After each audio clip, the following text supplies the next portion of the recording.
എൻ്റെ പേര് ഷൈനി. ഞാൻ ഏറ്റുമാനൂര് വെട്ടിമുകൾ ഇടവകയിൽ നിന്ന് വരുന്നു. ഞാൻ എൻ്റെ അനീതിയുടെ ഭർത്താവിന് വേണ്ടി സാക്ഷി പറയാനാണ് ഇവിടെ വന്നിരിക്കുന്നത്. ഫെബ്രുവരി 12 എൻ്റെ അനീതിയുടെ ഭർത്താവിന് ഒരു ആക്സിഡൻ്റ് ഉണ്ടായി. അതും കോട്ടയം മെഡിക്കൽ കോളേജിൽ കൊണ്ടുചെല്ലുകയും അവിടെ നിന്ന് രക്ഷയില്ല. 3-ാം ദിവസം ആളിന് ജീവൻ നഷ്ടപ്പെടുകയും ചെയ്യുമെന്ന് പറഞ്ഞു. ആ സാഹചര്യത്തിൽ ഞങ്ങൾ അവിടുന്ന് അവരോട് നിർബന്ധിച്ച് കാരിത്താസ് ഹോസ്പിറ്റലിൽ കൊണ്ടുവരികയും ഹോസ്പിറ്റലിൽ നിന്ന് മെഡിക്കൽ കോളേജിൽ നിന്ന് കൊണ്ടുവരുന്നതിന് മുമ്പ് ഞാൻ കൃപാസന മാതാവിനോട് പ്രാർത്ഥിച്ചു. അമ്മേ മാതാവേ, അനിയനെ കാരിത്താസ് ഹോസ്പിറ്റലിൽ കൊണ്ടുവന്നിരുന്ന മുമ്പ് അമ്മ അവിടെ ഹാജരാകുകയും അമ്മ വേണ്ട ചികിത്സകൾ നടത്തുകയും ചെയ്യണമെന്ന് പ്രാർത്ഥിക്കുകയും കാരിത്താസ് ഹോസ്പിറ്റലിൽ കൊണ്ടുവരികയും അവർ വളരെ ആലോചിച്ച് കുറേ സമയങ്ങൾക്ക് ശേഷമാണ് അവിടെ അഡ്മിറ്റ് ആക്കുകയും 9 ദിവസം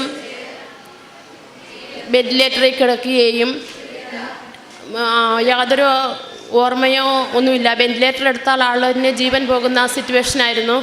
ആ സാഹചര്യത്തിൽ കൃപാസന മാതാവിൻ്റെ ഉപ്പ് എൻ്റെ കൈവശമുണ്ടാവുകയും ഞാനത് വിശ്വാസ പ്രമാണം ചൊല്ലി നെറ്റിയിൽ കുരിശ് വരയ്ക്കുകയും കൈകളിലും കാലുകളിലും കുരിശ് വരച്ചു പ്രാർത്ഥിച്ചു. സ്കാൻ വേണമെന്ന് അവർ പറഞ്ഞു. സ്കാനിന് കൊണ്ടുപോകാൻ നേരമാണ് ഇത് ഞാൻ ചെയ്തത്. സ്കാനിങ് റൂമിൽ ചെന്ന് 5 മിനിറ്റിനകം കാലുകൾ വലിച്ചു മടക്കി നൂർക്കുകയും എഴുന്നേറ്റ് പോകുവാൻ ശ്രമിക്കുകയും ചെയ്തു. അങ്ങനെയാണ് ആദ്യത്തെ അത്ഭുതം.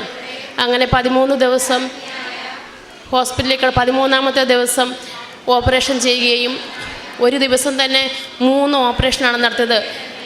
തലയുടെ ഓപ്പറേഷന് 76 സ്റ്റിച്ച് ഉണ്ടായിരുന്നു. പിന്നെ പ്ലാസ്റ്റിക് സർജറി കണ്ണിൻ്റെ അവിടെ. കൈക്ക് ഒരു കൈ മുറിച്ച് കളയണമെന്ന് ഡോക്ടർമാർ പറഞ്ഞു. ഞാൻ പറഞ്ഞു, ഡോക്ടർമാരോട് പറഞ്ഞു, കൈ തളർന്നു പോവുകയാണെങ്കിൽ പൊയ്ക്കോട്ടെ, അത് എൻ്റെ പരിശുദ്ധ അമ്മ ആ കൈകൾക്ക് ജീവൻ നൽകുമെന്ന് ഉറച്ച വിശ്വാസം എനിക്കുണ്ടായിരുന്നു.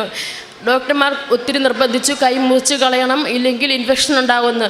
ആ കൈ മുറിച്ച് കളഞ്ഞില്ല. അവർ പറഞ്ഞു, നിങ്ങൾ പ്രാർത്ഥിക്ക്, ദൈവം പ്രവർത്തിക്കുന്നു. ഞാൻ പറഞ്ഞു, ദൈവം പ്രവർത്തിക്കുക തന്നെ ചെയ്യുമെന്ന് കൂടുതൽ ഉറച്ച വിശ്വാസമുണ്ടായിരുന്നു. ആ കൈയാണ് ഇപ്പോൾ ഈ സ്റ്റേജിലെത്തി.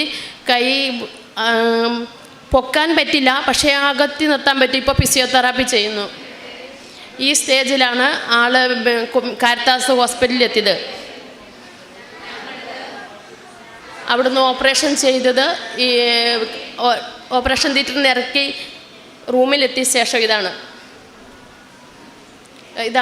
76 സ്റ്റിച്ചോടുകൂടി. ഇതാണ് അനിയന്. പരിശുദ്ധ അമ്മ ഒരു പുനർജന്മം നൽകി ലോകത്തിന് സാക്ഷിയായി ഞങ്ങൾക്ക് നൽകിയതിനും അമ്മ കൂടെയുണ്ടെന്ന ഉറച്ച വിശ്വാസത്തോടു കൂടിയും ലോകത്തിൻ്റേതായ സമ്പന്നതയിൽ ജീവിക്കുമ്പോഴും അതല്ല, ഞങ്ങൾക്ക് പരിശുദ്ധ അമ്മയുടെയും ഈശോയുടെയും അനുഗ്രഹത്തിൻ്റെ സമ്പന്നതയിലാണ് ഞങ്ങൾ. ഒരു സാക്ഷിയോട് പറയണ്ടേ, എൻ്റെ ചാച്ചന് അറ്റാക്ക് ഉണ്ടായി, രക്തം ഛർദ്ദിച്ച് സീരിയസ് ആയി ഹോസ്പിറ്റലിൽ ചെന്നു. 8 മണിക്കൂറോളം മരുന്നിനോട് പോലും പ്രതികരിക്കാതെ കിടന്നപ്പോൾ എത്ര തവണ ഞാൻ കൃപാസന മാതാവിൻ്റെ പ്രത്യക്ഷ പ്രാർത്ഥന ചൊല്ലിയെന്ന് എനിക്കറിയില്ല. അതുപോലെ ഇടപെടാതെ പ്രാർത്ഥിച്ചതിൻ്റെ ഫലമായി 8-ാം മണിക്കൂറിൽ ആങ്ങളെ വിളിച്ചു പറയുന്നു ചായ ചോദിച്ചതെന്ന്. ഇപ്പോൾ ഒരു കുഴപ്പമില്ലാതെ മിടുക്കനായി എൻ്റെ ചാച്ചൻ ജീവിക്കുന്നു. ഞാൻ അനീതിക്ക് കൊടുക്കാം. മാതാവിന് വിശ്വസിക്കും കൊടാനോടി ഭർത്താവിനെ തിരിച്ചു. പരിശുദ്ധ അമ്മയുടെ മധ്യസ്ഥ സഹായത്തിലേറെ പ്രത്യേകിച്ച് ഈ സഹോദരിയാണ് ഉടമ്പടി എടുത്തതും. പുള്ളിക്കാരൻ്റെ സഹോദരിയുടെ ഭർത്താവ് വളരെ ക്രിട്ടിക്കലായിട്ട്, അതാണ് ഇപ്പോൾ നേരത്തെ ആ ഫോട്ടോ ഒക്കെ കാണിച്ചത്, അതായത് ജീവൻ തിരികെ കിട്ടുമോ എന്നുള്ള വലിയൊരു സംശയത്തിൻ്റെ ഭാഗത്ത് അടുത്ത ആശുപത്രിയിലേക്ക് റെഫർ ചെയ്ത് ആൾ പ്രാർത്ഥിച്ച് തിരികെ ജീവിതത്തിലേക്ക് തിരിച്ചു വന്നു എന്നുള്ള സാക്ഷ്യം പറയാനാണ്. അത് ഉടമ്പടിയുടെയും പരിശുദ്ധ അമ്മയുടെയും വലിയൊരു മധ്യസ്ഥ സഹായത്തിൻ്റെയും അല്ലെങ്കിൽ ഉടമ്പടിയുടെ വലിയൊരു പ്രത്യക്ഷണത്തിൻ്റെ അനുഭവമായിട്ട് വായിച്ചെടുക്കുന്നതുകൊണ്ടാണ് ഇന്ന് ഇവർ രണ്ടുപേരും അദ്ദേഹവുമായിട്ട് ഇവിടെ നിൽക്കുന്നത്. ഇപ്പോൾ ഒരുപാട് പേര് ഈ അൾത്താരയിൽ വളരെ ക്രിട്ടിക്കലായിട്ട്, അല്ലെങ്കിൽ ഡോക്ടർമാരുടെ വാക്കുകളല്ല, അല്ലെങ്കിൽ ശാസ്ത്രം പറയുന്ന വാക്കുകളല്ല, അവസാനം ആ ദൈവം പറയുന്നത് വരെ, അല്ലെങ്കിൽ പരിശുദ്ധ അമ്മ ഇടപെടലിനൊരു സാധ്യത എപ്പോഴും അതിൽ നിലനിൽക്കുന്നുവെന്ന് നമ്മൾ വിശ്വസിക്കത്തക്കത്. എല്ലാ പ്രാവശ്യവും ഇതുപോലെ വളരെ ക്രിട്ടിക്കലായിട്ട് സാഹചര്യത്തിൽ അമ്മ ഒരുപാട് പേരെ വിവിധ ഇടങ്ങളിൽ നിന്ന് അൾത്താരയിൽ എത്തിക്കുന്നുണ്ട്. ഏറെ പ്രത്യേകിച്ച് ഇദ്ദേഹം എടുത്ത് ഉടമ്പടിയുടെ ഒരു സംരക്ഷണം ആ കുടുംബത്തിന് ഉണ്ടായിരുന്നു എന്നുള്ളൊരു ബോധ്യം ഈ കുടുംബത്തിനുള്ളതുകൊണ്ടാണല്ലോ ഈ സമയം അവരിത്രയും ബുദ്ധിമുട്ടി പ്രാർത്ഥിച്ചൊരുങ്ങി കാത്തിരുന്ന് ഈ സാക്ഷ്യം പറയുന്നത്. അപ്പോൾ അമ്മ മാതാവിൻ്റെ വലിയ സാന്നിധ്യം അവർ കുറഞ്ഞ വാക്കുകളിൽ പറയുന്നതിനേക്കാളും അപ്പുറമാണ് എന്നുള്ള കാര്യം നമുക്ക് വ്യക്തവുമാണ്. അപ്പം ഈ ഒരു സാക്ഷ്യത്തെ പ്രതിയും ഇദ്ദേഹത്തിന് അമ്മ നൽകിയ അല്ലെങ്കിൽ അമ്മയുടെ മധ്യസഹായത്തിൽ ഈശോ നൽകിയ എല്ലാ അനുഭവങ്ങളെയും പ്രതി നമുക്ക് കരങ്ങളടിച്ച് ദൈവത്തിൻ്റെ നാമം മഹത്വപ്പെടുത്താം. അത്യപൂർവ ദൈവാനുഭവങ്ങൾ ഇനി നിങ്ങൾക്കും സ്വന്തം.